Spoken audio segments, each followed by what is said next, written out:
Hi there guys, I'm Nikhil from GreedyTech, and in this video, I'll be unboxing the Oppo F15. This is the latest phone from Oppo in the F lineup and it's priced at 20,000 rupees, and most importantly it comes with 8GB of RAM and 128GB of storage. It's a retail phone, so you can buy it online or offline. In terms of performance, it can't be comparable with online exclusive phones, but when it comes to overall performance or the smoothness, because of that 8GB of RAM, it's gonna be great, or at least it should be. So without any further delays, let's get on with the unboxing. So guys, here's the box. This is the Oppo F15 and the box packaging and the overall design looks pretty refreshing. Well, it's been pretty long since I've unboxed an Oppo phone.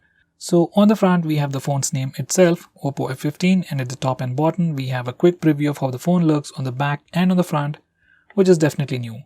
On the top right corner, it even says about the storage information. That's 8GB of RAM and 128GB of storage. On the left side and right side, we have the Oppo branding and sponsor information. And on the back side, we have some quick look at some of the highlighting features. And at the bottom, we have the IMEI numbers and so on. Now, without any further delays, let me just open the box. By the way, guys, this is not a sealed box. I borrowed it from my friend. So the accessories have been used for a few days. Now once we open the box, first we have a smaller box inside. Let me just put that aside. Following that is the phone itself. I'll keep that aside as well.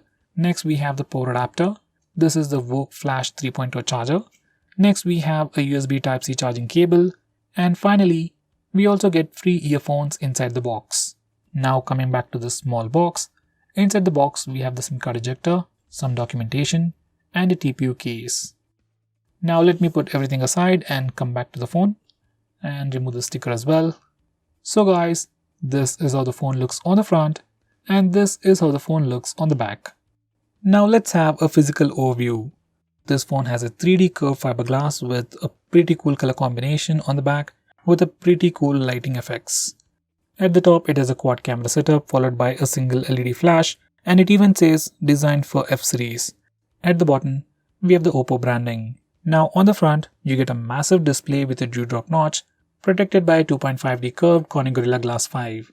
Inside the notch, we obviously have the front-facing camera, and above that, we have the earpiece. Below the display, it's completely plain and the chin is kinda big considering the price. Now for the sides, on the right side, it has just the power button. On the left side, it has a SIM card tray housing 2 nano SIM slots along with a dedicated SD card slot, followed by the volume buttons. All the buttons are made of metal and they have a nice clicky feel to them, and they are sufficiently elevated.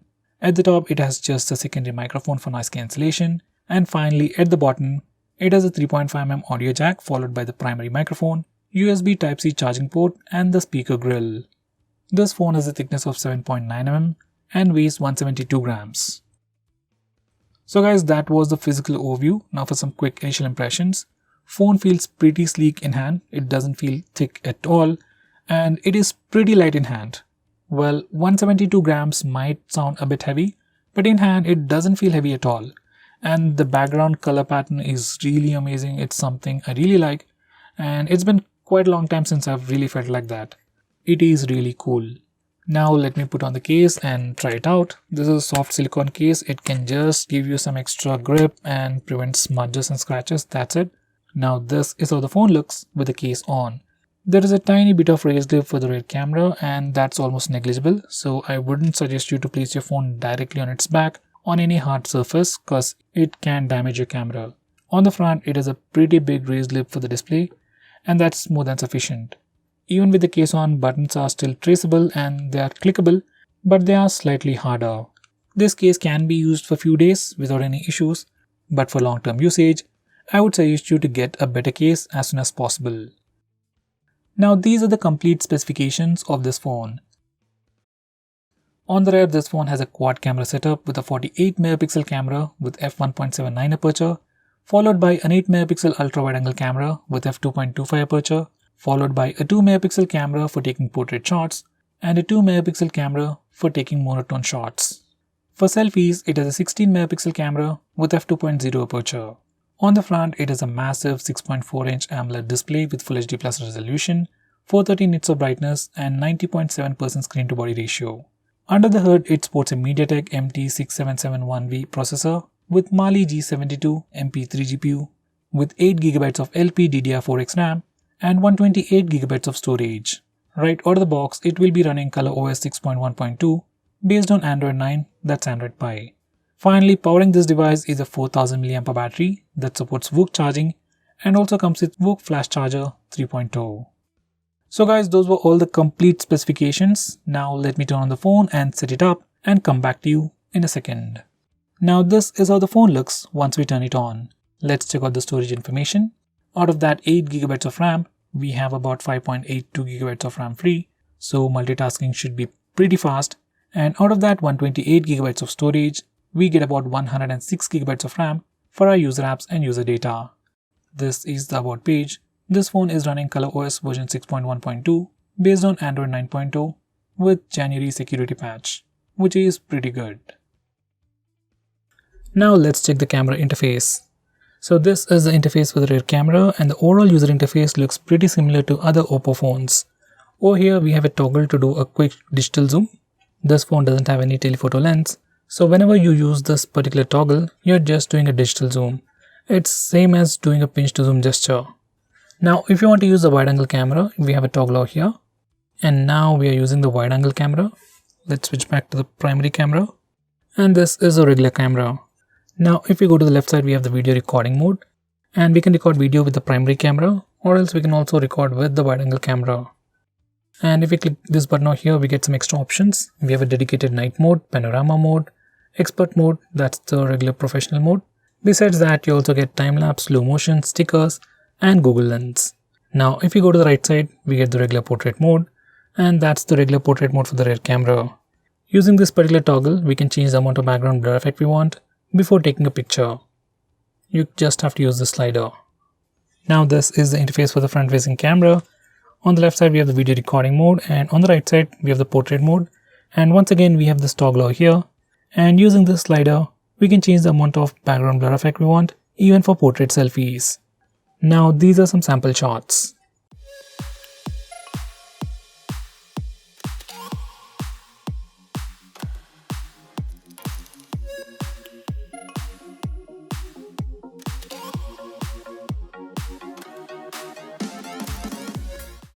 Now let's check out the speaker loudness.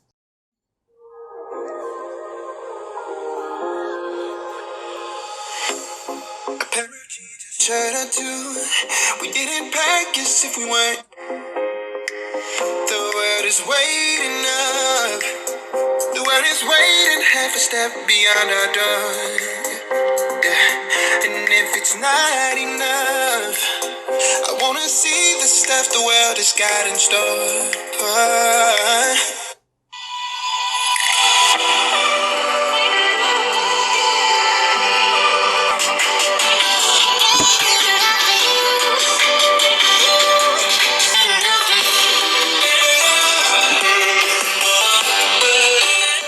So guys, that was the speaker loudness. It's not super loud, but it's definitely sufficient for regular media consumption, ringtones and alarms. Now let's test the fingerprint scanner.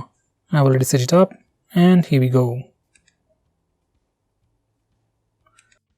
Fingerprint scanner is super fast. We probably can't compare it with the OnePlus phones, but it is pretty fast, probably second or third best out there when it comes to the in-display fingerprint scanner.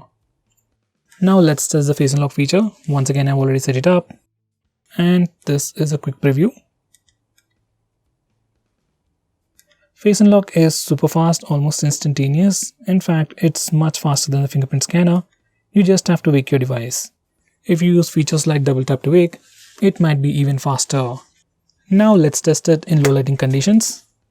So even in low lighting conditions, it is pretty fast.